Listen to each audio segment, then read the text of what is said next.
Silakan Puan, ada apa?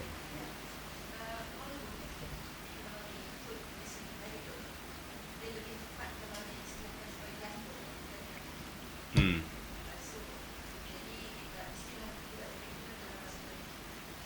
Hmm.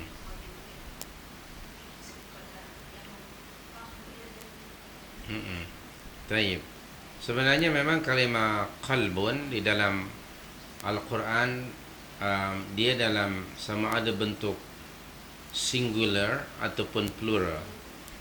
Keduanya dia selalu indefinite word.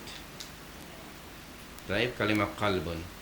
Kemudian qalbun banyak maknanya. Tidak semestinya qalbun bermakna tadi jantung ataupun hati atau jiwa. Ya, bermakna mudghah, segumpal darah. Jadi dia qalbun juga bermakna fuad, qalbun bermakna aqlun, akal, qalbun juga bermakna fahmun atau kefahaman. Jadi banyak sekali makna qalbun. Kemudian keduanya qalbun, kalau merujuk kepada keadaannya yang selalu bergerak, okay, dan berfikir, moving, ya, dia merujuk kepada isti'malul aql, penggunaan akal. Maka itu nanti kita akan sebutkan ayat-ayat Al-Quran, hubungan antara qalbun dengan aqlun. Kemudian baik itu qalbun atau aqlun, selalunya dalam Al-Quran dalam bentuk naun. Qalbun itu dalam bentuk naun.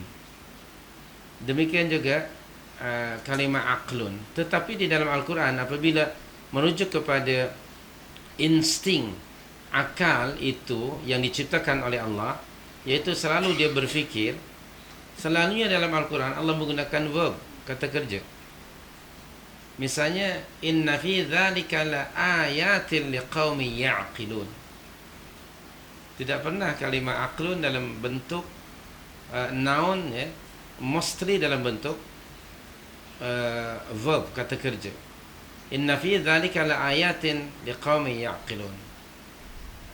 Tapi kalimah qalbun ada kalanya dalam bentuk noun dan dalam bentuk verb. Kalimah qalbun itu, kalimah yaqallibu, kemudian kalimah qulubun.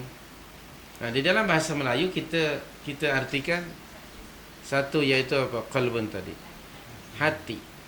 Nah, realitinya mungkin jantung qalbun itu. Dalam fuad kita tidak faham, padahal sebenarnya ada di dalam bahasa Al-Quran. Nanti kita akan kumpulkan makna-makna ayat seperti itu. Tapi orang Melayu kita dalam bahasa kita hati, bermakna kadang-kadang qalbun kan jantung hatiku, wahai jantung hatiku, wahai kalbuku. Apa sebutnya? Kalbu kan? Qalbun sebetulnya pakai qaf, ya, qalbun, tapi kita letak pakai q. So kalau kalbun bahasa Arab maknanya anjing. Okey, wahai kalbuku, wahai anjingku, marah nanti. Ya, qalbun. Jadi sekali lagi itu kalimah ini semuanya menunjukkan ianya abstract dan indefinite. That is why we should refer into Al-Quran and Sunnah Nabi. Apa yang dimaksudkan dengan makna itu? So hanya Allah yang maha mengetahuinya. Dan Rasul berdasarkan hadisnya yang diterima wahyu itu dari Allah Subhanahu wa taala. Dia menarik untuk dikajinya. Biiznillah insya-Allah kita akan bincangkan. Tapi kita akan membincangkan macam mana nak membersihkan jiwa itu dari ar-radha'il, dari sifat-sifat mazmumah, digantikan dengan sifat-sifat mahmudah. Umpamanya di antara penyakit jiwa atau hati ialah iri, dengki, benci, kan begitu? Hasad. Itu akan digantikan dengan benci, diganti dengan mahabbah, dengan kasih. Okey? Dengan cinta, dengan suka. Itu perlu ditazkiyah. Dan urusan itu ada pada setiap individu. Nanti kita akan biiznillah, ya, kita akan kumpulkan sifat-sifat yang mahmudah dan sifat-sifat yang mazmumah yang terdapat di dalam Al-Quran yang ada pada setiap diri manusia. Nah, Lalu apabila kita mempelajari konsep tazkiyatun nafs, maka yang kotor tadi, jiwa yang kotor akan dibersihkan menjadi manusia yang bersih dan suci, lalu memiliki qalbun salim, atau memiliki apa yang disebut oleh Allah, yaitu an-nafsul mutmainnah, jiwa yang tenang. Ya ayyatuhan nafsul mutmainnah, irji'i ila rabbiki radiyatan mardiyah, fadkhuli fi ibadi wadkhuli jannati.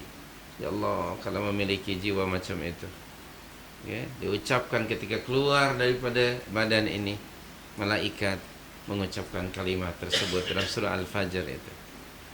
Nah, itu pun terlepas ada proses daripada nafsu ammarah bisu masuk kepada lawamah, baru masuk mutmainnah. Biiznillah kita akan teruskan. Baik, ada apa lagi?